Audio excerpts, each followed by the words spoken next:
धेरै मान्छेहरू देखेको छु। आहाराको खोजीमा पशु जस्तै, चारोको खोजीमा चरी जस्तै, खेतबारी वनपाखा बगैँचा जङ्गल टहार्नेहरू, भोक प्यास तृष्णा तुष्टि पेट गुजारामै जीवन गुजार्नेहरू बिचराहरू सुस्ताएर एकैछन् शीतल छहारीमा।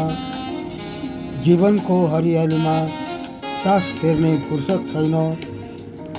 बिसाउन नपाउने सिसिफस वज्रठुङ्गा जस्तै भोक भोक भोजनकै घेरा परिधिभित्र पेटको गुजारामै जीवन गुजार्ने धेरै मान्छेहरू मैले देखेको छु।